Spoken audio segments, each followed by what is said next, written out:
నమస్తే, welcome to mirror TV. నేను పవన్. ముందుగా మిర్రర్ టీవీ ప్రేక్షకులందరికీ నూతన సంవత్సర శుభాకాంక్షలు. రైట్, చాలామంది క్యాలెండర్లో తేదీ మారుతుంది తప్ప జీవితంలో మరేమీ మారదన్న ఒక నెగిటివిటీతో ముందుకెళ్తారు. అది కాస్త పక్కన పెట్టి ముందుకెళ్తే ఇంకా బాగుంటుందని చెప్పేసి మా ప్రేక్షకులకు మా మిర్రర్ టీవీ తరఫు నుంచి మేము కోరుకుంటున్నాం. అన్న, మీకు కూడా ముందుగా నూతన సంవత్సర శుభాకాంక్షలు అన్న. ఏదైతే తెలంగాణ ఉద్యమంలో కీలకంగా పనిచేసి తెలంగాణ ఉద్యమాన్ని తన భుజాలపైన మోసుకొని తెలంగాణ రాష్ట్రం వచ్చేదాకా కీలకంగా పనిచేసి తెలంగాణ రాష్ట్రం వచ్చిన తర్వాత బీఆర్ఎస్ పార్టీ, గతంలో ఉన్న టీఆర్ఎస్ పార్టీ అధికారంలోకి వచ్చిన తర్వాత కూడా పార్టీ నుంచి బయటకు వచ్చి సపరేట్గా తెలంగాణ ఇంటి పార్టీ స్థాపించడం జరిగింది. ఏంటి తెలంగాణ ఇంటి పార్టీ ఎందుకు స్థాపించాల్సి వచ్చింది, బీఆర్ఎస్ నుంచి ఎందుకు బయటకు రావాల్సి వచ్చింది, కాంగ్రెస్లోకి ఎందుకు వెళ్ళాల్సి వచ్చింది, వీటిపైన మనం మాట్లాడే ప్రయత్నం చేద్దాం. తెలంగాణ ప్రజలకు మిమ్మల్ని ప్రత్యేకంగా పరిచయం చేయాల్సిన అవసరం లేదు. చెరుకు సుధాకర్ అంటే తెలంగాణ ఉద్యమంలో ఒక కీలకమైన పేరు చెరుకు సుధాకర్ది. ఏంటి ప్రస్తుతం రాజకీయాన్ని మీరు ఎలా చూస్తారంటే ఏం చెప్తారు? కొత్త సంవత్సరంలో మీరు అన్నట్టు ముందుగానే నెగిటివ్గా చూడొద్దు కాబట్టి, మరోవైపు బీఆర్ఎస్ ప్రభుత్వం తర్వాత కాంగ్రెస్ వచ్చి కూడా ఒక సంవత్సరం అయింది. ఈ కొత్త సంవత్సరంలో మేము అధికారంలోకి రావడానికి ప్రజలు పెట్టుకున్న ఆశలు ఏమిటి, మా మీద పెట్టిన బాధ్యత ఏమిటి? దేశంలో పట్టినే 3 రాష్ట్రాల్లో అధికారంలో ఉంటే కాంగ్రెస్, దాంట్లో ఈ రాష్ట్రంలో ఒకటి ఉన్నది. ఈ రాష్ట్రంలో అధికారంలోకి మీరు 10 ఏళ్ల విరామం తర్వాత రావడానికి తెలంగాణ ఇచ్చినప్పటికీ ఓ ప్రధానమైన అంశం ఏమిటంటే, ఈ రాష్ట్రం ఇవ్వడానికి కాంగ్రెస్ సానుకూలంగా ఉందంటే ఒక సాఫ్ట్ కార్నర్ చాలా ప్రధానమైంది. దాంతోపాటు సహజంగానే తెలంగాణ ప్రజలు నిరంతరం చాలా డైనమిక్గా పాలిటిక్స్ ఉంటాయి కాబట్టి 10 ఏళ్ళు అయింది, ఈసారి ఇంకో అవకాశం ఇద్దామనుకున్నారు, ఇచ్చిండ్రు. ఇచ్చినప్పుడు ఒక విలువైన అవకాశాన్ని ప్రజలు నీకు మీద ఏ ఆశలు పెట్టుకున్నారో దాన్ని రియలైజ్ చేయడం కోసం ప్రయత్నం చేయాలి, చిత్తశుద్ధిగా పనిచేయాలి. నిజంగా మాట్లాడుకోవాలి. అది నేను చెప్తున్నా. నేనేమంటాను, సరే వాళ్ళు ఎట్లా క్లెయిమ్ చేసుకున్నప్పటికి కూడా ఒక స్పష్టత, నిబద్ధత లోపించడం అయితే సాధారణ ప్రజలకు కనపడితే కాంగ్రెస్ నాయకులు కూడా కనపడుతుంది. దురదృష్టం ఏంటంటే కాంగ్రెస్ నాయకులు కూడా మా ప్రభుత్వం మళ్ళీ వస్తుంది అనే వాతావరణం లేకుండా అయితే రోజంతా వీళ్ళే తయారు చేస్తున్నారు, లేనిపోయిన సమస్యలు తీసుకొస్తున్నారు. ఎవడి గోల వాళ్ళ లెక్కనే అయిపోయింది, ఎవరి ప్రయోజనాలు వాళ్ళ లెక్కనే అయిపోయింది అనేది ఒకటైతే విస్తృతంగా వినబడుతున్నటువంటి అంశం. నేనేమంటా అంటే, ప్రభుత్వం మేము ఇవాళ ప్రతిపక్షంలో ఉన్నాం కాబట్టి ఈ ప్రభుత్వం తొందరగా కూలిపోతే బాగుండు, ఇంకేదో జరగాలని కాదు, కానీ ఒక విలువైనటువంటి ప్రజాధనం నష్టం కాకుండా మీకు ఇచ్చిన అవకాశాన్ని సద్వినియోగం చేసుకోవడం మీ బాధ్యత. రెండవది ఏమంటే, సర్వత్రా ఏమిటంటే భారతీయ జనతా పార్టీ 10 ఏళ్ళు పోయిన తర్వాత కూడా మొన్న సంకీర్ణ అవకాశం తీసుకొని మళ్ళీ ఒకసారి కేంద్రంలో సో రావాల్సినటువంటి అవకాశం ఇండికి రావాల్సిన దాంట్లో వ్యూహాత్మకంగా అనేక తప్పులే కావచ్చును, సెక్యులర్ ఫోర్స్ అనే వాటిని ఒక దగ్గర మొబిలైజ్ చేసుకునే వాతావరణం వెనకబడడం కావచ్చు, చాలా కారణాల చేత ఇవాళ పోయింది. నేను మీకు ఒక సింపుల్ పాయింట్ చెప్తా. నిజంగానే వాళ్ళకు నరేంద్ర మోడీని దించి రాహుల్ గాంధీనో లేకపోతే మమతా బెనర్జీనో ఇంకోవరినో ప్రధానమంత్రిని చేయాలని చెప్పేసి అనుకునే ఉంటే, ఈ దేశంలో భారతీయ జనతా పార్టీకి భిన్నంగా ఆలోచించేటి, లేదా ఈ దేశంలో కనీసమైన సెక్యులర్ యాటిట్యూడ్ ఉండాలనుకునేటివి, వాటి ఎడల వాళ్ళకి చాలా స్పష్టమైనటువంటి అవగాహన, పోలరైజేషన్ ఉండవలసి ఉండే. ఎందుకు చెప్తున్నారంటే, ప్రధానంగా భారతీయ జనతా పార్టీ మీద జరుగుతున్నది ఏంటిది, అది ఏకపక్షంగా ఒక మతోన్మాద రాజకీయాలు చేస్తుందని చెప్పేసి కూడా నడుస్తుంది, లేదా ఒక మతానికి సంబంధించిన ప్రయోజనాల గురించి మాట్లాడదు. మతోన్మాదం అనాల్సిన అవసరం లేదు, నెగిటివ్ సైడ్ ఎందుకు కదా, పాజిటివ్ సైడ్ అందాం. కేవలం హిందువులకు సంబంధించిన ప్రయోజనాల గురించి మాట్లాడుతుంది, మిగతా వాళ్ళ ప్రయోజనాలు భిన్నంగా మాట్లాడుతుంది, లేదా వాళ్ళకు నష్టం చేసే విధంగా, అణచివేసే విధంగా చేస్తారని మాట్లాడు. నేనేమంటున్నా, 10 ఏళ్ల పాలనలో చాలా స్పష్టంగా ఈ రాష్ట్రంలో గంగా జమున తహజీబ్ అని ఆనాడు జయశంకర్ గారు ఉన్న తరుణంలో ఏం మాట్లాడుకున్నామో అదే స్పిరిట్ తోటి అమలు చేసే ప్రయత్నం చేసినారు. మీరు బహుశా నాకు తెలిసి వర్తమాన రాజకీయాల్లో కరీంనగర్ వేదికగా చంద్రశేఖరరావు గారు ఒక మాట అన్నారు, ఊరికేస్తే మనం హిందుగాళ్ళు బొందుగాళ్ళు అని చెప్పేది.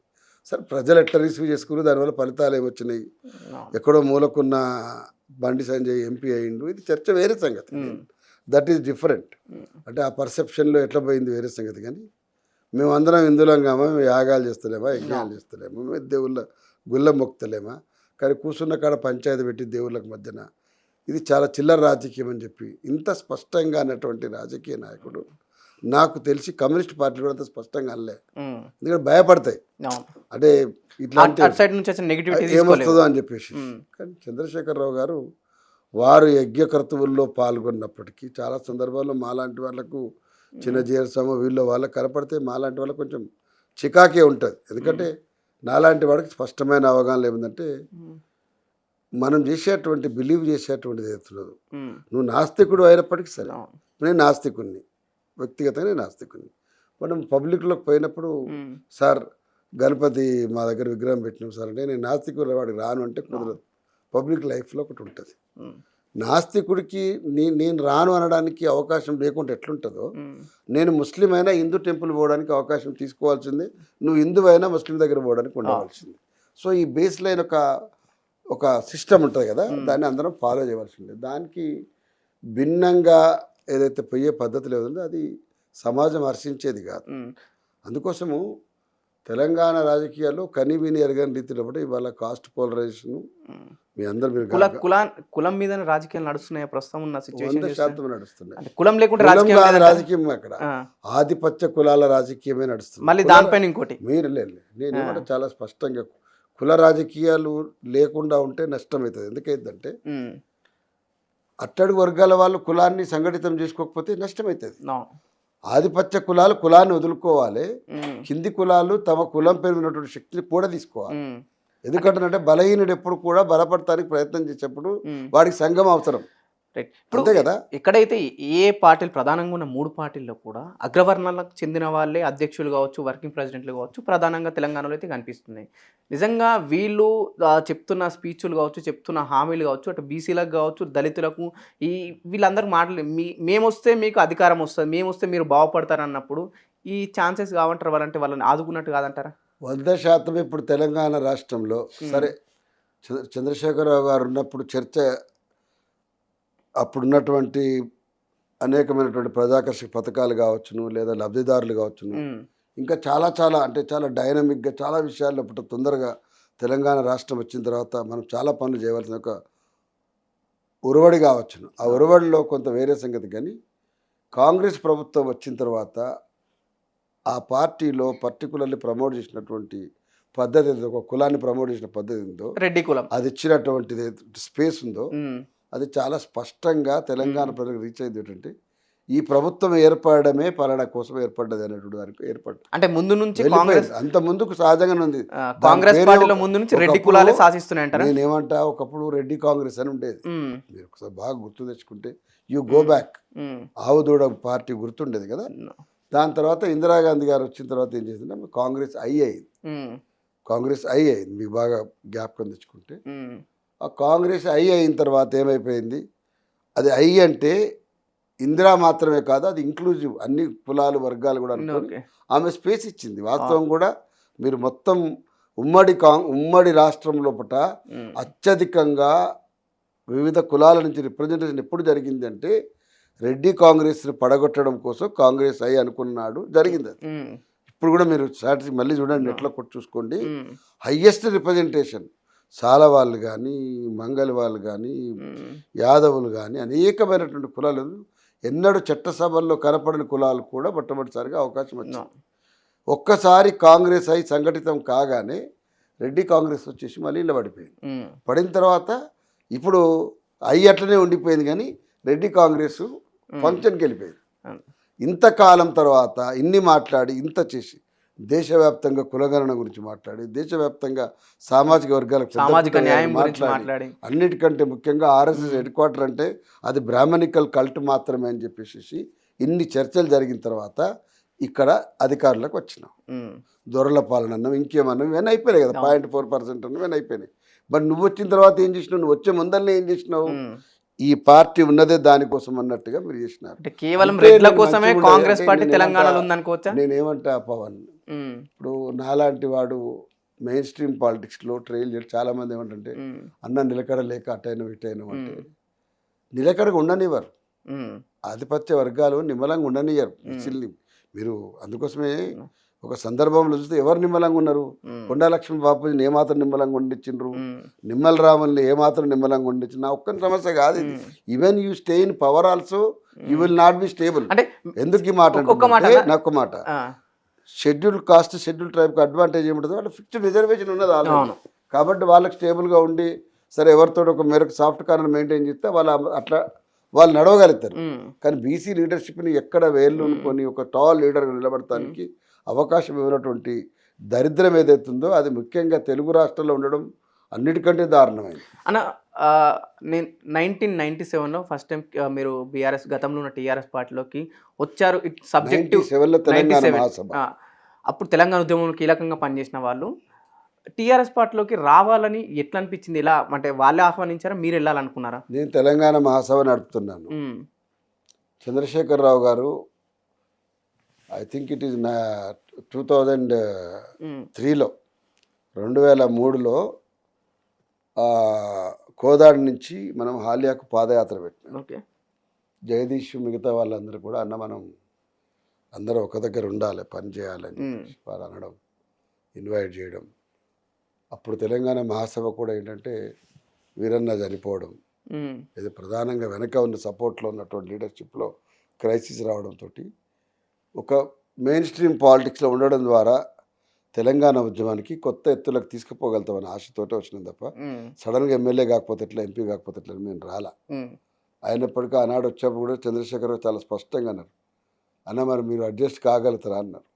ఒక్కటే మాట అన్న, తెలంగాణ రాష్ట్రం ప్రకటించేంత వరకు చెరుకు సుధాకర్ వివరణ వదిలిపెట్టి పోడు, అదే ప్రకారం ఉంటా అని చెప్పిన 100 రకాల సమస్యలు వచ్చిన తెలంగాణ భవన్ని కబ్జా పెట్టేంత కుట్ర అయితే కూడా అవుట్ రైట్ నిలబడ్డాం ఆయన తరఫున. రైట్ అన్న, నిజంగా మీరు అన్నట్టు తెలంగాణ రాష్ట్రం వచ్చింది, పార్టీలో ఉన్నందుకు సీనియర్ లీడర్ అయిన తర్వాత కూడా పార్టీ అధికారంలోకి వచ్చింది. అధికారంలోకి వచ్చిన తర్వాత బయటకు ఎందుకు వెళ్ళాల్సి వచ్చిందన్న? వెళ్ళి సపరేట్ తెలంగాణ ఇంటి పార్టీ ఎందుకు పెట్టాల్సి వచ్చింది? అవి అనుకుంటే ఇప్పుడు చాలా పెద్ద ఇది కానీ బాధాకరమే అది. అంటే నేనేమంటే ఎవరిని నిందించాలని కాదు కానీ అప్పుడు ఇప్పుడు ఎప్పుడైనా కూడా నేను పార్టీని బీఆర్ఎస్ అయినా కానీ ఈవెన్ ఇవాళ అధికారులకు కాంగ్రెస్ కానీ ఎవడు శ్రమపడ్డాడో, ఎవడు ఆ పార్టీ కోసం కష్టపడ్డాడో వాడికి సంబంధించినటువంటి అవకాశము ఇవ్వాలి పార్టీ. నేనేమంటున్నా, ఎవరు కష్టపడడం అని వదిలేసేసి ప్రాబల్య వర్గాల నుంచి ఉన్న వాళ్ళని ఎంకరేజ్ చేసుకొని దానికి భిన్నంగా అంతకుముందుకు ఆ పార్టీ నిలదొక్కుకోవడానికి వ్యతిరేక దిశలో పనిచేసిన వాళ్ళని ప్రమోట్ చేయడం అనేది ఏ పార్టీకి కూడా అది గౌరవప్రదమైనది కాదు. మీరు ఏ పార్టీని అంటున్నారు? 2 పార్టీలు ఉన్నాయి ఇక్కడ. ఏ పార్టీకైనా నేను ఇన్ జనరల్గా మన పార్టీకి సంబంధించి పర్టికులర్ ఉద్యమ పునాదుల మీద వచ్చిన పార్టీ కాబట్టి 100% ఎవరు పనిచేసారో వాళ్ళకి ఎక్కువ స్పేస్ ఇవ్వాలి. అంటే మధ్యలో కోఆర్డినేషన్ మిస్ అయిందా మీకు అని పార్టీకి? సరే, జరగాల్సిన నష్టాలు, కొంత చేరవేతలు ఇవన్నీ కూడా జరిగినాయి. ఏవి జరిగినప్పటికీ కొంత నేను ఇంత 10 ఏళ్ళ సుదీర్ఘమైనటువంటి ప్రయాణం తర్వాత ఉద్యమంలో పనిచేసిన వాళ్ళము ఇంకో దగ్గర మనం అడ్జస్ట్ కాగలుగుతాం అనేటువంటి ఒక స్పష్టత నాకు వచ్చిన తర్వాత నేను వెనక్కి వచ్చాను. నేను రావడంలో జగదీష్ మిగతా వాళ్ళు కూడా మాట్లాడడం జరిగింది. ఆనాడు నేను జైన్ అయినప్పటి నుండి వెనక్కి వచ్చినా అదే అయింది. ఇప్పుడైతే ఈ పార్టీ నాకు పర్టికులర్లీ వాళ్ళ వర్కింగ్ ప్రెసిడెంట్ రామన్న గారు అయితే చాలా సందర్భాల్లో అపరూపమైన గౌరవాన్ని అయితే వారిస్తున్నారు. అన్న ఒకటి చెప్పండి, గతంలో టీఆర్ఎస్ పార్టీలో అక్కడున్న సిచ్యువేషన్స్ ప్రకారం బయటకు రావడం, తెలంగాణ ఇంటి పార్టీ పెట్టడం, తెలంగాణ ఇంటి పార్టీని కాంగ్రెస్లో ఎందుకు విలీనం చేయాల్సి వచ్చింది? ఎందుకంటే తెలంగాణ ఉద్యమంలో నేను అంటే నేనేమంటా, ఒక రాజకీయ పార్టీ పెట్టిన తర్వాత నువ్వు ప్రయాణం చేస్తున్నావు, వాళ్ళది అధికార పార్టీకి అవతల వైపులో ఉంది. తెలంగాణ ఇచ్చిందని సాఫ్ట్ కార్నర్ ఉన్నది. గౌరవప్రదంగా మేము మీ ఆకాంక్షలు ఏవైతే ఉన్నాయో మీరు ఎక్స్పెక్ట్ చేస్తున్నారో దానికి తగ్గట్టుగా మేము అవకాశం ఇస్తామని చెప్పడం. అంటే నేను నిజంగా మాట్లాడుకోవాలంటే నేను కాంగ్రెస్లో జాయిన్ అయ్యే టైంకు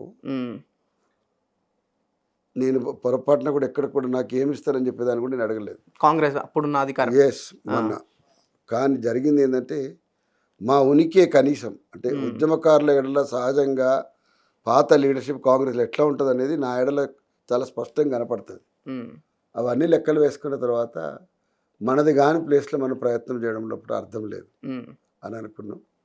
సరే, ఇవాళ ఇంటి పార్టీ అనే కాన్సెప్ట్కు బీఆర్ఎస్ అట్లనే ఉందా అంటే నేను వేరేది చెప్పలేను కానీ ఉమ్, ఒకటైతే స్పష్టంగా చెప్పగలుగుతా, ప్రాంతీయ అస్తిత్వం కోసం ఉన్నటువంటి పార్టీలో మనం ప్రాంతీయ ఉద్యమాన్ని చూసిన వాళ్ళం, కంఫర్టబుల్ ఉంటాం అనేది ఇవాళ నా ప్రయాణం అయితే స్పష్టం చేస్తుంది. అంటే గతంలో కేసీఆర్ ప్రాంతీయ పార్టీ స్థాపించినప్పుడు ఎంత ఆదరణ అయితే వచ్చిందో, చెరుకు సుధాకర్ తెలంగాణ ఇంటి పార్టీ మరో ప్రాంతీయ పార్టీ స్థాపించినప్పుడు అంతే ఆదరణ వచ్చినప్పుడు ఎందుకన్నా అది సడన్గా మిడిల్లోనే వదిలేయాల్సి వచ్చింది? నాకంటే స్ట్రెస్ఫుల్ కూడా అయింది. మీరు అన్న మంచి మాట అన్నారు. ఉమ్, నాకు వచ్చిన పర్సెప్షన్ అయితే చాలా గొప్పది. కాకుంటే ఆర్థికంగా నష్టపోవడము ఇవన్నీ కొన్ని వ్యక్తిగతమైన అంశాలు కూడా ఉన్నాయి. ఉమ్, రెండోది ఏంటంటే వ్యవస్థ కూడా సపోర్ట్ చేయాలి, సర్కిల్ కూడా సపోర్ట్ చేయాలి. ఉమ్, నాది వైఫల్యం అనుకున్నా లేదా కొంత నిరాశ అనుకున్నా కూడా ఉమ్, ఐ గాట్ దట్ ఎనర్జీ. ఇప్పుడు కూడా నాకు ఆ శక్తి ఉన్నది, ఇంకా చేయాలి పని అని. కానీ ఉమ్, చూస్తున్నాను నాకైతే ఇప్పుడైతే ఐఎమ్ ఫీలింగ్ వెరీ కంఫర్టబుల్. ఎందుకంటే ఇంటి పార్టీ పెట్టినాడు ఉన్నటువంటి కంఫర్ట్ ఏదైతే ఉన్నదో ఉమ్, ఇవాళ నా పార్టీలో అంటే ఎక్కడ పోయినా కూడా పాత ఉద్యమకారులందరూ ఉమ్, కలిసి మీరు రావడం వల్ల మేము చాలా హ్యాపీగా ఉన్నాం. ఉమ్, ఏదన్నా విషయం ఉంటే మీకు చెప్తామన్నా మీరు పార్టీకి చెప్పాలి. నేను ఒక మధ్యలో వారందరికీ రిప్రజెంటేషన్ చేసేవాడిగా కనపడడం అనేది కూడా ఉమ్. నాకు కొంత కంఫర్ట్ అయితే ఇస్తా ఉన్నది. బాగానే ఉంది ఇప్పుడైతే. అన్న చెరుకు సుధాకర్ నుంచి ఏ పాటలు అయితే పనిచేసినప్పుడు అక్కడున్న పెద్దలంతా దాంట్లో పనిచేసిన సీనియర్లు కూడా మీ నుంచి సలహాలు తీసుకొని ఎట్లా ముందుకు వెళ్దాం, ఎలక్షన్ ఎట్లా వెళ్దామన్న వాళ్ళు అన్ని సలహాలు తీసుకున్న చెరుకు సుధాకర్ ఎప్పుడు కూడా ప్రత్యక్ష ఎలక్షన్లో పాల్గొనలేకపోయాడు, గెలవలేడు. చెరుకు సుధాకర్ ఫెయిల్యూర్ పొలిటీషియనా అంటే ఏం చెప్తారు?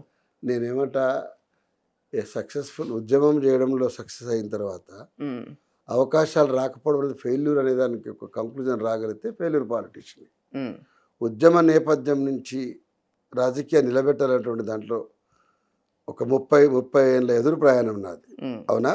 ఆ, 30 ఏళ్ళ ఎదురు ప్రయాణంలో సస్టైన్ కాగలిగిండు అనేది సక్సెస్ అయితేనే సక్సెస్ఫుల్ పాలిటిషియన్. ఇంకా కాలం కలిసి వచ్చి ఇంకో 10-15 ఏళ్ళు మనం బతకగలిగి తెలంగాణ రాజకీయాలు శాసించగలిగితే ఉమ్, లేదా ప్రయాణం చేయగలిగితే ఉమ్, ఈ వర్గాలకు మనం ఏం చేయగలుగుతాం? ముఖ్యంగా స్పష్టమైన ఎజెండా నాది. ఇవాళ ఇవాళ బీఆర్ఎస్లు ఉన్నా, అంతమంది కాంగ్రెస్ పైన ఇంటి పార్టీని నడిపిన చాలా స్పష్టమైన ఎజెండా. నా రాష్ట్రం లోపల ఈ తెలంగాణ కోసం కొట్లాడిందే మా వర్గాలకు అధికారంలో అవకాశం రావడం కోసమే కొట్లాడి. ఉమ్, తెలంగాణ రావడం లోపల తెలంగాణ రావడం ఒక్కటే చెరుకు దాకా ప్రయోజనం కాదు. ఉమ్, వచ్చిన తెలంగాణలో బహుజనులకు అవకాశాలు ఎక్కువ ఉండాలి, ఆత్మగౌరవం ఉండాలి ఉమ్. అనేది చెప్పి స్పష్టంగా అనుకున్నాం. తెలంగాణ రాష్ట్రం కోసం చాలా సంవత్సరాలు పనిచేసిల్లన్న మీరు. తెలంగాణ రాష్ట్రం సాధించుకున్నారు, తెలంగాణ ఇప్పుడు కూడా తెలంగాణ ఉద్యమకారుడుగా రాష్ట్రం కోసం పనిలో ఉన్నాం. తెలంగాణ ఉద్యమకారుడుగా మంచి పేరు తెచ్చుకున్నారు. మళ్ళీ బహుజనవాదం బట్టి నిజంగా బహుజన ఉద్యమం కావచ్చు, బీసీ ఉద్యమం ఒక మళ్ళీ సక్సెస్ఫుల్గా ముందుకు నచ్చే అవకాశాలు కనిపిస్తున్నాయి ప్రస్తుతం ఉన్న 100% రాజకీయాలు ఉన్నది. చూస్తే. నేను అంటున్నా 1997లో ఉమ్, తెలంగాణ మహాసభ పెట్టినాడు. అప్పటికి చాలా సంఘాలు వచ్చినాయి.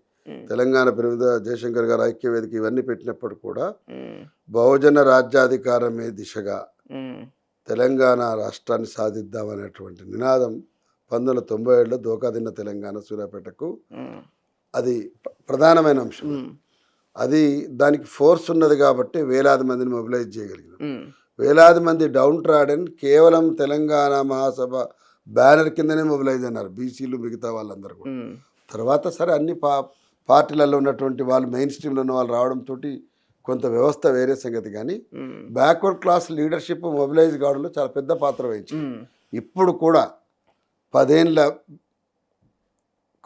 కేసీఆర్ గారి పాలన తర్వాత, కాంగ్రెస్ వచ్చిన తర్వాత ఈ 1 ఇయర్ లోపల వీళ్ళు చూపెట్టేటువంటి ఒకే సామాజిక వర్గం కోసం వచ్చే ప్రాధాన్యత తర్వాత బ్యాక్వర్డ్ క్లాస్ ఎక్కడ లేనటువంటి ఒక తీవ్రమైనటువంటి పునరేకీకరణ ఉన్నది ఇవాళ. ఉమ్, దానికి బీఆర్ఎస్ పార్టీ కూడా సహకరించాలని చెప్పేసి చాలా సందర్భాలు చెప్పుకున్నాం. ఉమ్, దాంట్లో భాగంగానే మా ప్రెషర్లో భాగంగానే ఇప్పటికీ ఒకసారి చెన్నై పోయి ఉమ్, అక్కడ రిజర్వేషన్ మీద స్టడీ చేసినాం.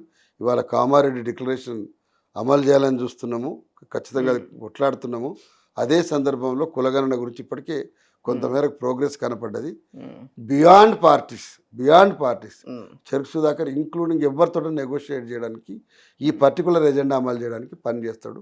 నాకు అది మాత్రమే ప్రధానమైన ఎజెండా. అంటే ప్రధానంగా బీసీల గురించి తెరపైకి వచ్చింది కాబట్టి, బీసీలకు అధికారం అంటే పదవులు రావడం లేకపోతే బీసీలకు న్యాయం జరగడమా ఈ నేను రిజర్వేషన్? 2 అంశాలు చెప్తాను.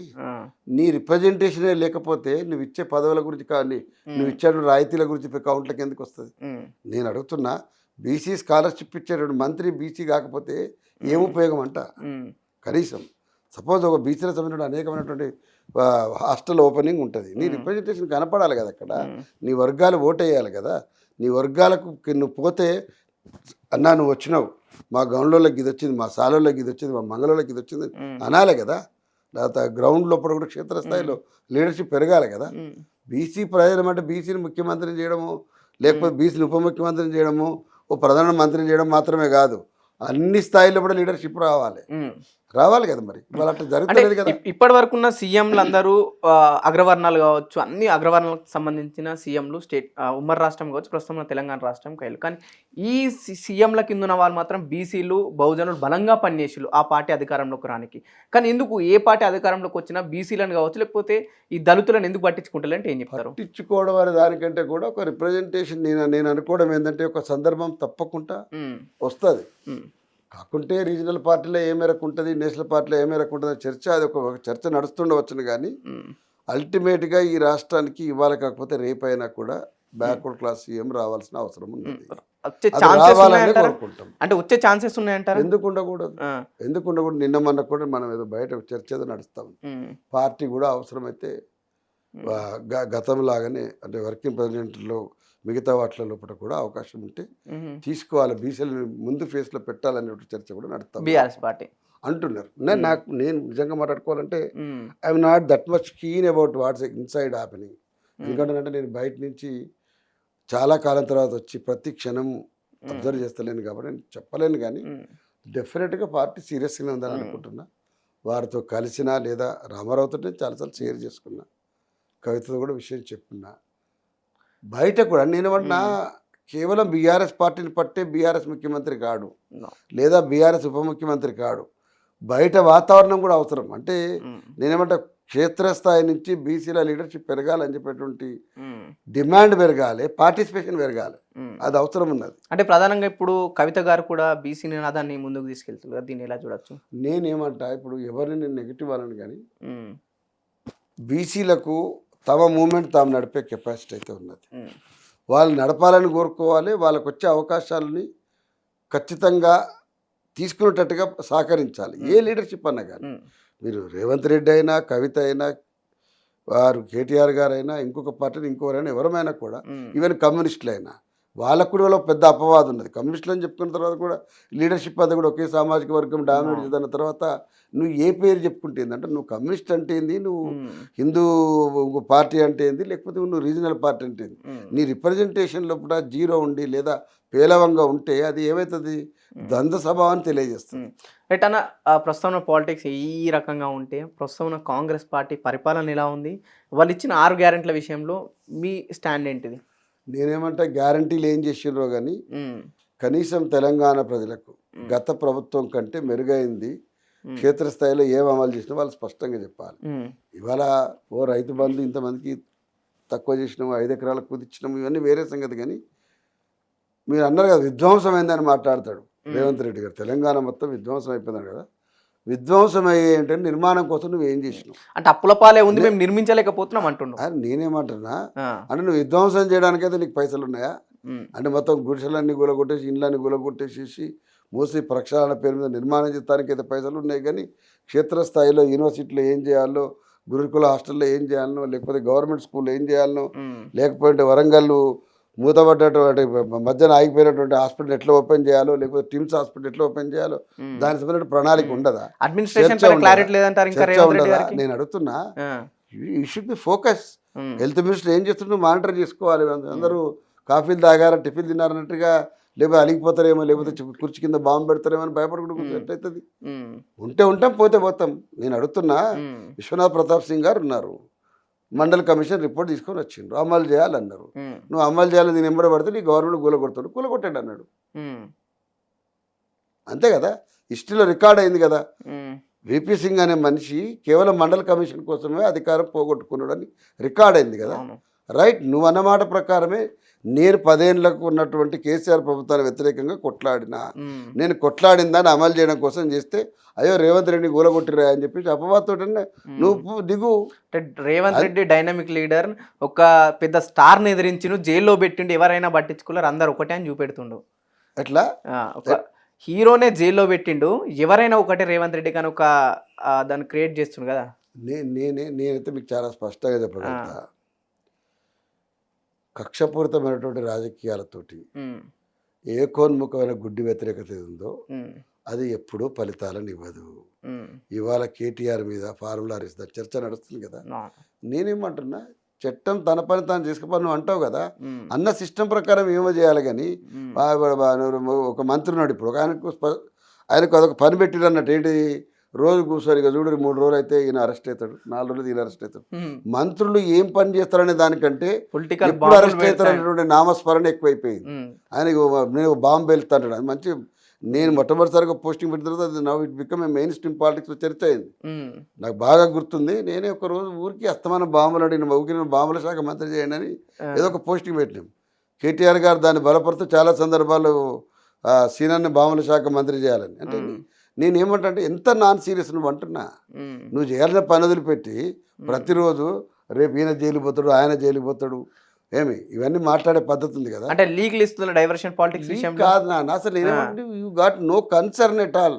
అరే 10 ఏళ్ళ తర్వాత మనం అధికారులకు వచ్చినాం, అనుక్షణం పని చేయాలి, ఎక్కడ గ్యాప్ ఉందేమో చూసుకోవాలి, అధికారుల మీద మనకు పట్టు పెరగాల. ఎవరిని వదిలిపెట్టి మనం ఆఫీసులోకి పోతే ఏ పని జరగకుండా అయిపోయింది, ఎవరు రెస్పాండ్ కాకుండా అయిపోయినారు, భయం లేదు ఎవరికి. నేను అడుగుతున్నా, నువ్వు ఫ్రెండ్లీ గవర్నమెంట్ అంటే అర్థము పాలన గాలికి వదిలిపెట్టమని కాదు. ఫ్రెండ్లీ గవర్నమెంట్ అంటే అర్థము ఎవడు చూడు తోచిన ప్రకారం లంచాలు తీసుకోవాలని కాదు. ఇవాళ ఎక్కడికక్కడ చాలా అంటే చాలా వీక్గా కింది స్థాయిలో కూడా పని నడుస్తామన్నది. చేయండి, మీరు ఏం చేయగలుగుతారో చేయండి, వ్యవస్థీకృతం చేయండి అన్నారు కదా. విధ్వంసం అయిందన్నారు కదా, మరి నిర్మాణం చేయాలంటే మీరు ఎంత స్ట్రిక్ట్గా ఉండాలి కదా. ముందు మీరు ఆర్ఆర్ ట్యాక్స్ అని నడుస్తాము చర్చ.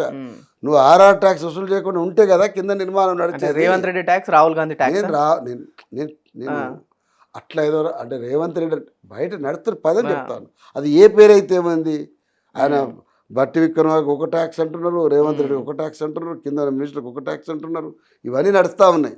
నేనేమన్నా వ్యక్తులకు నిందించడం కోసం నేను అనడం లేదు. ఇప్పుడు ఇదైతే నడుస్తుంది కదా, నడుస్తుంది అనేది కాంగ్రెస్ పార్టీ లీడర్షిప్ ఒప్పుకుంటున్నది. అవునన్నా నిజమే, మా పాత కాంగ్రెస్ స్టైల్ ప్రకారమే పర్సంటేజ్ అంచెల వారిగా నడుస్తామని అన్నారు. అంటే మిమ్మల్ని ఇన్ని ఆశలు పెట్టుకొని తీసుకొని వచ్చిన తర్వాత మీరు పనిలో పడాలి కదా. నేనేమంటా, తెలంగాణ ఇచ్చిందని చెప్పేటువంటి సోనియా గాంధీ రుణం తీర్చుకోవాలంటే మీరు చాలా కమిటెడ్గా పనిచేయాలి, చాలా సీరియస్గా పనిచేయాలి, అవినీతి రహితంగా పనిచేయాలి, ఫోకస్డ్గా పనిచేయాలి, అట్టడుగు వర్గాల కోసం పెద్దపీట వేసే పద్ధతిలో కూడా పనిచేయాలి, ఉద్యమకారులకు ఏం అవకాశం ఇస్తుందో చెప్పాలి. మీరు ఏదో మాట్లాడుతున్నారు, ఏం అమలు కాకపోతే ఎట్లయితే. అంటే వీళ్ళు ఏదైతే మేము ఇంద్రమ రాజ్యం తీసుకొచ్చినాం అన్నారు. గతంలో ఇంద్రమ రాజ్యం అంటే ప్రెసిడెంట్ రూలు, పోలీస్ రూలే నడిచింది. ప్రస్తుతం తెలంగాణలో కూడా ఇంద్రమ రాజ్యం నడుస్తుందా అంటే ఏం చెప్తారు? అదొక అపవాదు. ఇందిరమ్మ రాజ్యం అనేది ఇందిరమ్మ టైం లోపల నడిచినటువంటి ప్రజాకర్షక పథకాలు కావచ్చును, లేకపోయింటే చాలా అంటే సోషలైజ్డ్ యాక్టివిటీ ఏదైతుందో, భూమి గరీబీ ఆటో కావచ్చు, చాలా విషయాలు కావచ్చును. ఇవన్నీ ఒక పాజిటివ్ అంశం అయితే, ఎమర్జెన్సీ తీసుకొచ్చిన పద్ధతి కానీ, ఎన్కౌంటర్లో కాల్చి చంపిన పద్ధతి కానీ ఉంది కదా, ఇవన్నీ కూడా ఒక పెద్ద అపవాదు దేశంలో పోయింది. అది అంటే కాంగ్రెస్ పార్టీ మర్చిపోయింది అప్పుడే. ఇందిరమ్మ రాజ్యం అంటే ప్రజలు గుర్తుపెట్టుకుంటున్న దాంట్లో ఇంకా ఎమర్జెన్సీ ఉన్నది, ఎన్కౌంటర్లు ఉన్నవి, అణిచివేత ఉంది అన్న సంగతి కన్వీనియంట్గా మర్చిపోయి దాన్ని బయటికి ప్రచారం చేసుకున్నది. బట్ ఇవాళ ప్రతిపక్షంగా ఉన్నటువంటి మాలాంటి వాళ్ళకు, అరే మీరు చెప్పింది కరెక్టే రాబాయ్, మీరు అన్నారు అన్న మాట ప్రకారం చేసినారు, ఒక్క ఎన్కౌంటర్ అయితే ఈ ప్రభుత్వం సంజాయిషి ఇచ్చుకున్నది, జరగవలసి లేకుండా అని చెప్పేసి ఆనాడున్న బీఆర్ఎస్ ప్రభుత్వము భవిష్యత్తులో జరగకూడదని కట్టుదిట్టంగా చర్యలు తీసుకున్నది, ఎక్కడ జరగకుండా చూసుకున్నది. ఏడాది జరగక ముందుకే 14 మందిని చంపి కూర్చున్నాం, 3 ఎన్కౌంటర్లు అయినాయి. 3 ఎన్కౌంటర్లు అయినాయి. ఒకనాడు ఇది జరగడం పొరపాటు అయిపోయింది, భవిష్యత్తు జరగకుండా చూసుకున్నాం. పోలీసులకు మేము పొరపాటున కూడా మీరు కవింపు చర్యలకు పోయి ఎన్కౌంటర్లకు పోవద్దు, పోతే సస్పెండ్ చేస్తాము, లేకపోతే హత్యానేరం కింద రికార్డు చేస్తామని చెప్పాలి. చెప్పకుండా నువ్వే బ్రహ్మాండ ప్రతిరోజు మీరు చూస్తూ ఉన్నారు, ప్రతిరోజు అది పోలీస్ ఆఫీసర్లు పోవడము, కౌన్సిలింగ్లు, ఇవన్నీ గ్రామాల మీద పడడం, ఇవన్నీ నడుస్తామని. ఎగ్జాక్ట్లీ నువ్వు గతంలో ఏం జరిగిందో అదే చేస్తున్నావు. నువ్వు చెప్పిన దానికి ఏం సంబంధం ఉన్నది? పక్క రాష్ట్రంలో ఛత్తీస్గఢ్లో ఇవాళ ఆపరేషన్ కగారు నడుస్తూ ఉంటే ఒక 36 మంది అమాయకులు చచ్చిపోయిందని చెప్పి పెద్ద గొడవ అయింది, మీ అందరికీ గుర్తుండి. ఆ విషయంలో పార్టీ చేస్తూ శాసనసభలో కూడా తీర్మానం చేసింది కాంగ్రెస్ పార్టీ. ఇది దుర్మార్గమైనటువంటి పద్ధతి, ఎన్కౌంటర్లు ఆపివేయాలని చెప్పేసి తీర్మానం చేసి నిధి నిర్ధారణ కమిటీలో భాగస్వామ్యమైంది. మరి అక్కడి నుంచి వచ్చినటువంటి వాళ్ళు ఇవాళ బార్డర్ వచ్చి ములుగులో చేస్తే మీరెందుకు ఇక్కడ గారు, ఎందుకు జరిగిందని అడగరు? ఇక్కడ ఉన్నటువంటి పోలీస్ ఆఫీసర్లని బాధ్యులు చేసి ఎందుకు చేయరు? నేను అడుగుతామన్నా. అంటే మీరు ఎక్కడ స్టార్ట్ అయ్యారు ఎక్కడికి పోతుండ్రు, ఎగ్జాక్ట్ మీరు ఎక్కడికి పోతున్నారు అంటే ఎక్కడ స్టార్ట్ అయ్యారు అక్కడికే పోతున్నారు. మళ్ళీ అక్కడికి వచ్చి అధికారం వస్తే ఎక్కడ స్టార్ట్ అయింది అక్కడికి వస్తారు. ఎక్కడికి అంటే నేనేమంటున్నా, ఎవరికైనా అధికారంలోకి వచ్చినప్పుడు ఎంతో కొంత డీవియేషన్ ఉంటుంది. కానీ ఒక్క సంవత్సరం లోపలనే సంపూర్ణంగా యూటర్న్ తీసుకొని పాత స్థాయికి వెళ్ళిపోవడం అనేది విషాదం. అది అన్న మీరు ఏదైతే బీఆర్ఎస్ పార్టీ వాళ్ళు బలంగా చెప్తున్నారు, కాంగ్రెస్ పార్టీ 420 హామీలు ఇచ్చింది, ఇచ్చే వరకు మేము వెంటాడుతూనే ఉంటామని చెప్పేసి ఏ ఎమ్మెల్యే అయినా సరే ఏ పార్టీ నాయకుడు అయినా సరే ప్రెస్ మీట్ పెట్టినప్పుడు ఇదే చెప్పడం జరుగుతుంది. నిజంగా వీళ్ళు ఇచ్చిన ఉచిత హామీల వల్ల తెలంగాణ ఆర్థిక భారం పడుతుందా తెలంగాణ పైన? అంటే హామీలు అమలు చేయాలంటే సహజంగానే చాలా పెద్ద టాస్క్ అది. నేనేమంటే ఇన్ఫ్రాస్ట్రక్చర్ డెవలప్మెంట్లో పని విధానం లోపల నీకు నిజాయితీ ఉంటే నువ్వు ఇవ్వాల్సినటువంటి లబ్ధిదారుల సంఖ్య కుదించబడినా కూడా ఇంత ప్రజా వ్యతిరేకత ఉండదు. కానీ బయట ఏది కూడా ఫోకస్డ్గా పని చేయకుండా రకరకాలైనటువంటి వేషాలు వేసుకుంటా, అన్నిటికంటే ముఖ్యంగా మీకు డైవర్షన్ పాలిటిక్స్లో మీకు స్పష్టంగా హైడ్రానే కనపడుతుంది. ఎవరికైనా సహజంగా హైడ్రా జరిగినప్పుడు ఏమనిపించింది, అరే తెలంగాణలో ఏం సమస్య లేనట్టు ఈ ప్రభుత్వం ఎందుకు ఇట్లా ఎంటబడుతుంది, ఇంతమంది ఉసురు ఎందుకు పోసుకుంటుందని అనుకున్నారు, అంతే కదా. తర్వాత లగచర్ల ఇన్సిడెంట్ ఏమనుకున్నారు, అరే మీరు మల్లన్న సాగర్ అప్పుడు ఇంత పెద్ద హడావుడి చేసినారు కదా, అంతకంటే మీరు ఇవాళ మీరు చేస్తుంది దానికి సంబంధం ఉన్నదా చెప్పండి. తర్వాత ప్యాకేజీ విషయంలో ప్రకారం ఆనాడు కానీ కనీసం పిలిచి మాట్లాడే పద్ధతి వచ్చింది. కానీ ఇవాళ అవుట్ రైట్గా తీసుకుపోయి పోలీస్ స్థానాలు కూర్చోబెట్టి టార్చర్ చేస్తూ ఉంటే ఇవాళ ఏ పరిస్థితి వచ్చింది, ఎక్కడున్నామో మన తెలంగాణలో పాత రోజులు వచ్చినాయి కదా అనుకునే కాడికి వచ్చింది కదా. సో అందుకోసము నేనేమంటున్నా, వాళ్ళ మీదనే వదిలేస్తా ఉన్నాం. మీరు ఎంత నిజాయితీగా చేస్తారో మీకు తెలుసు, మీరు ఎన్ని అమలు చేస్తారో మీకు తెలుసు. అందుకోసం ప్రజా వ్యతిరేకత ఎట్లా రికార్డ్ అవుతుందో మీ శాసనసభ్యులే మీకు చేరవేస్తున్నారు. అందుకోసం ఈ ప్రభుత్వానికి ఒక డెడ్ లైన్ ఏదైతే ఉన్నదో ప్రజలు ఆల్రెడీ స్టార్ట్ చేసిండ్రు. మీరు ఏడ స్టార్ట్ అయినారు, ఏడికి పోతున్నారు, మేము అడిగింది ఏంది మీరు చేస్తుందని వాళ్ళు అడుగుతా ఉన్నారు. సో దాని నుంచి బయటపడకపోతే ఈ ఫలితాలు వేరే తిరిగి ఏముండవు. రేపు స్థానిక సభ వస్తున్నాయి, ఎన్నికలు వస్తున్నాయి మన 42% నీ కామారెడ్డి డిక్లరేషన్ ఏమైందని అడుగుతారు కదా, సహజంగా బీసీలు అడుగుతారు కదా, మిగతా గ్రామాలకు పోయినప్పుడు మీ హామీలను ఏమైనా అడుగుతారు కదా. అంటే రేపు అడిగేటువంటి నిలదీత ఏదైతుందో అది బీఆర్ఎస్ ఎమ్మెల్యే నిలదీత కంటే కూడా చాలా ప్రధానమైంది. క్షేత్రస్థాయిలో చాలా బలంగా పనిచేసి అన్న ఒకటి అసెంబ్లీ సెక్షన్ చూసారా, మొన్న జరిగిన అసెంబ్లీ సెక్షన్ లగచర్ల ఇష్యూ మాట్లాడలేరు, ఆటో కార్మికుల ఇష్యూ మాట్లాడలేరు, ఎక్కడైతే హైడ్రా విషయం కూడా ప్రజలు ఏ విధంగా సమస్యలు ఎదుర్కొంటున్న విషయాలు మాట్లాడకుండా అసెంబ్లీ సెషన్ దాదాపు 7 రోజులు కంప్లీట్ అయిపోయింది కదా ప్రభుత్వం మాట్లాడకుండానే. దీన్ని ఎలా చూడొచ్చు? మాట్లాడకపోవడం ఒక ఎత్తు పవన్, నిరంతరం మొత్తం మీరు ఇప్పుడు ఈ 1 ఇయర్ పాలిటిక్స్లో చూసినట్టయితే కాలేజీ యూనివర్సిటీకి పోతే కూడా చావు బతుకుల గురించే మాట్లాడతాం. వీరు చావాలి వారు చావాలి, ఇది ఈ శాపనార్థం కేసీఆర్ మీద శాపనార్థాలు కాకుండా శాసనసభ నడవదు, హైడ్రా ప్రోగ్రాం నడవదు, శాసన మండలి కార్యక్రమం జరగదు, ఏదైనా ప్రారంభోత్సవం జరగదు. అంటే ఇంత సాడిస్టిక్ ఎందుకు అంటున్నా. రాజకీయాల లోపల నీ వ్యతిరేకతలు ఏమన్నా ఉంటే నీ పద్ధతి ప్రకారం నువ్వు చేసుకో, కానీ ప్రజలకు సంబంధించిన కార్యక్రమాలు చేసేటప్పుడు డీసెన్సీ ఉంటుంది కదా. డీసెన్సీ ఉంటుందా? ఇప్పుడు మొన్న మన్మోహన్ సింగ్ గారు చనిపోయినారు, ఎంత గౌరవప్రదంగా మనం అప్పీలింగ్గా మాట్లాడినాము, వారి కంట్రిబ్యూషన్ ఎంత గౌరవప్రదంగా చెప్పుకున్నాము. ఎందుకు చెప్పుకున్నాం మనం, ఎందుకు అనలేకపోయినా పివి నరసింహారావు గారికి ఒక్క మాట ఏకవాక్యంతో ముగించినాం. ఇట్లనే పివి నరసింహారావు గారికి కూడా గౌరవం దక్కుంటే బాగుండేది కాంగ్రెస్ అని అన్నాం. అంతమించి ఏమలా అనదలుచుకుంటే రచ్చ చేయవచ్చు. ఎందుకంటే ఒక డెకోరం మినిమం మెయింటైన్ చేయాలి. కానీ దురదృష్టం ఏంటంటే ఇష్యూ ఎడల నీకు కన్సర్న్ లేదు, ఇష్యూ ఎడల నీకు అంకిత భావం లేదు కనీసం. ఈ రెండు లేకపోగా అవుట్ రైట్గా ప్రతిపక్షంలో ఒక నాయకుని టార్గెట్ చేయడం తప్ప ఒక సబ్మిషన్ కొన్ని జరుగుతాయి. నిన్న మీరు మణిపూర్లో వాళ్ళ న్యూ ఇయర్ సందర్భంగా మణిపూర్లో ఉన్నటువంటి ముఖ్యమంత్రి బీరేంద్ర నిన్న ఓపెన్గా ప్రజలకు బహిరంగ క్షమాపణ చెప్పి, ఏ వైఫల్యం అయితే ఏం కానీ అమాయకులైన ప్రజలు 100 మంది చచ్చిపోయారు, దానికి నేను క్షమాపణ బహిరంగ వేడుకుంటున్నాను. అరే పాలకుడు అనేటువంటి వాడు ఓపెన్గా అప్పీల్ చేయాలి, నాది తప్పైంది మన్నించమని అనాలి, అంటేనే గౌరవం. అవునా కాదా? సోనియా గాంధీ గారు సిక్కు ప్రజలకు ఇందిరాగాంధీ హత్య నేపథ్యంలో అయినటువంటి కిరాతకమైన హత్యలు ఏవైతున్నాయో వాటి ఎడల నేను విచారం వ్యక్తం చేస్తున్నా, సిక్కు సమాజాన్ని మన్నించమని కోరుతున్నా అని చెప్పి ఓపెన్ సబ్మిషన్ ఇచ్చింది ఆమె. అవునా కాదు? మీకు మంచిగా ఐడియా ఉంటే, అరే నువ్వు తెలంగాణలో ఇన్ని దుర్మార్గంగా ఇవన్నీ చేసుకుంటూ కూర్చొని జరిగింది ఏదో జరిగింది, భవిష్యత్తులో పునరావృతం కాదు, ఏదైతే ఉన్నదో ప్రజాస్వామికంగానే జరుగుతుంది, మేము కూడా సంపూర్ణంగా కేంద్రీకృతం చేసి మీకు ఇచ్చిన హామీల కోసం పనిచేస్తాము, ఇది ఒక మానిటరింగ్ కమిటీ ఉంటుందని చెప్పేసి ఒక పద్ధతిగా సబ్మిషన్ ఇచ్చుకోవాలి. ఇది వదిలిపెట్టి బూతుల తిట్ల పురాణంతో ఫార్ములా రేసులు నీ సంగతి చెప్తా కవిత అంటే ఏ సమస్య తీసుకొచ్చినా కేటీఆర్ అరెస్ట్ చుట్టే తిరుగుతుంది. మరి ఏ సమస్య అయినా సరే ఎందుకు ఇట్లా? నేనేమంటా, అది ఎట్లా యాటిట్యూడ్, అది ఎట్లా ప్రో పీపుల్ యాటిట్యూడ్ అయితే కేవలం కక్ష రాజకీయాలు తప్ప తెలంగాణలో. అవునబ్బా, నేను అంటున్నా నువ్వు చెప్పిన ప్రకారమే ఫార్ములా రేస్ కారు లోపల అవినీతి ఫార్ములా ఉందనుకుంటే మీరు ఏం ఎంక్వైరీ చేయమని చెప్పి పెట్టండి, అప్పీల్ చేయండి, అది ఉంటే దాని ప్రకారం వస్తుంది. ఇప్పుడు నేనేమంటున్నా, ఫైనాన్షియల్ ఎర్రర్స్ ఏం జరిగినా కూడా, అవినీతి జరిగినా కూడా దానికి ఒక కమిటీ ఉంటుంది, కమిటీ చేసిన రికమెండేషన్ ప్రకారం ప్రొసీడ్ కావాలి. అరే కాళేశ్వరం గురించి మాట్లాడితే నువ్వు నెల రోజులు కంటిన్యూస్గా పని జరగకుండా మరి కూర్చుంటే ఎంత పోయిందండి, మన ఎన్ని టీఎంసీల వాటర్ ఉట్టిగా వేస్ట్ అయిందండి. నువ్వు కనుక మినిమం సీరియస్ ఉండి ఉంటే, మొన్న దాంట్లో జరిగింది సరే, ఆనాడు జరిగిన పరిస్థితుల లోపల ఒక విజన్, ఒక యాంబిషన్ తోటి చేసుకుంటూ వచ్చినారు.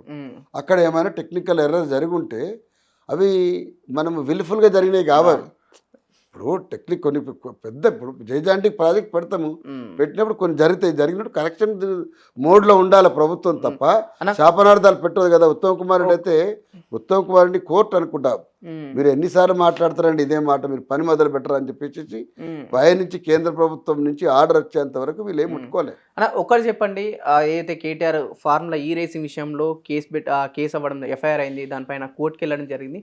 కోర్టు 31 వరకు, మొన్న జరిగిన విషయం, 31 వరకు కేటీఆర్ని ఎవరు ముట్టుకోకూడదని హైకోర్టు స్టే ఇవ్వడం, విత్ ఇన్ 10 minutes 20 minutesలోనే ఈడీ కేసు నమోదు చేయడం. అంటే కాంగ్రెస్ బీజేపీ అయితే జాతీయ పార్టీలు కలిసి ప్రాంతీయ పార్టీ ఉండకూడదు అనే ఒక ఆలోచనతో నడుస్తున్నాయా? దానికంటే ముందు నేను ఇంకా మీకు ఇంతకుముందు చెప్పున్నా మిత్రులకు, 10 ఏళ్ల తర్వాత కూడా ఇప్పుడు వీళ్ళ కేంద్రంలో అధికారంలో రాలే. మన్మోహన్ సింగ్ గారి తర్వాత మళ్ళీ రాలేదు, ఊస్ట్ అయినమంటే కథం అయిపోయింది. మీరు ఏమని చెప్పారు, తెలంగాణలో పార్లమెంట్లో మీరు రాహుల్ గాంధీ గారిని ప్రధానమంత్రిని చేయాలంటే ఇండియా కూటమి అధికారులకు రావాలి, దాంట్లో భాగంగా మీరు ఓటేయండి అని చెప్పేసి మనం అడిగినాం. అవునా? అడిగేటువంటి వాళ్ళం ఏం చేయాలి, వస్తే ఇండియా కూటమి రావాలి, లేకపోతే ఇండియా కూటమికి ఒకవేళ ఓట్లు తక్కువ పడుతున్నా, అవకాశం వస్తున్నా, ఓటు వేయగలిగే అవకాశం ఉన్నటువంటి ఇంకొక పార్టీ గెలవాలని కోరుకోవాలి. కానీ నువ్వు ఎవరు కోరుకున్నావు? ప్రతిరోజు ముఖ్యమంత్రి నుంచి మొదలు పెడితే మంత్రులందరూ కూడా ప్రతిరోజు చెప్పింది ఈ రాష్ట్రంలో పోటీ బీజేపీకి కాంగ్రెస్కు మాత్రమే. అంటే ప్రజల్ని మెంటల్గా ప్రిపేర్ చేసినావు, రెండే మాకు మధ్యనే రావాలని. అక్కడనే నీ పని కథమైపోయింది. ఏమంటున్నా, మైనారిటీలో ఉన్నటువంటి నరేంద్ర మోడీకి 8 సీట్లు మానసికంగా తెలంగాణ ప్రజలు సిద్ధం చేసి అప్పచెప్పడంలో కాంగ్రెస్ పార్టీ నాయకత్వం యొక్క వైఫల్యం, దివాలా కోరుతనమే ఉంది. ఆయన గురువు ఆడ గనుక సపోర్ట్ ఇవ్వకపోయింటే ఇవాళ నరేంద్ర మోడీ ప్రభుత్వం లేదు. ఇవాళ సంకీర్ణంలో ఇంకొక ప్రభుత్వం ఉండుంటే శాశ్వతంగా నిరంతరము మతం చుట్టే మాట్లాడేటువంటి భారతీయ జనతా పార్టీ నుంచి దేశానికి ఎంతో కొంత ఒక విముక్తి లభించేది. దాన్ని వదులుకోవడానికి కేవలము బీఆర్ఎస్ మీద, కేసీఆర్ మీద గుడ్డి వ్యతిరేకత, కనీసమైనటువంటి వ్యూహం మన దగ్గరనే కాదు, మిగతా దగ్గర ఎక్కడైనా కూడా నేనేమంటున్నా అంటే నీకు కలిసి రాగలిగే వాళ్ళు ఎవరుండో వాళ్ళందరినీ ప్రోధి చేసుకోవాలి. రైట్ అన్న, ఫైనల్ ఒకటి చెప్పండి, రేవంత్ రెడ్డి గారు నెక్స్ట్ 4 సంవత్సరాలు తెలంగాణ రాష్ట్రం సీఎం ఉండబోతుందా, లేకుంటే ఆ పార్టీలో నాయకులు మంత్రులే కిందికి లాగా అవకాశాలు కనిపిస్తున్నాయా? అట్లా మనం కాంగ్రెస్ పార్టీ అధికారం ఉండదు, కాంగ్రెస్ పార్టీ గత ఎక్స్పీరియన్స్ మనకు తెలుసు. ఇట్లా ఫ్లైట్లో పోయిన మనిషి వచ్చినప్పుడు ఖాళీగా వచ్చేది కూడా మనం చూసినాం. రోషయ్య గారు మీకు జ్ఞాపకం తెచ్చుకుంటే ఇక అది చాలా స్పష్టంగా అర్థమవుతుంది. అందుకోసం మనం రేవంత్ రెడ్డి గారు దిగిపోతే బాగుండేమని కోరుకోవడం ఇష్యూ కాదు, కానీ Congress party can make anything. ఎందుకంటే తీసేయచ్చు అంతే. సీనియారిటీ యొక్క స్టేక్ కూడా చర్చ కూడా ఉండవచ్చును, మనం చెప్పలేము, చూడాలి. అది నేను అనుకోవడం ఏంటంటే 100% ఈ ప్రభుత్వంని సజావుగా ఉంచనీయకుండా శక్తులు అయితే బలంగానే ఉన్నవి. వాట్ హ్యాపెన్స్ నెక్స్ట్ మనకు తెలియదు. బట్ ప్రజలకు ఇప్పటికీ ఈ క్షణానికైతే వ్యతిరేకత అయితే మూట కట్టుకుంది అయితే వాస్తవం. Thank you sir.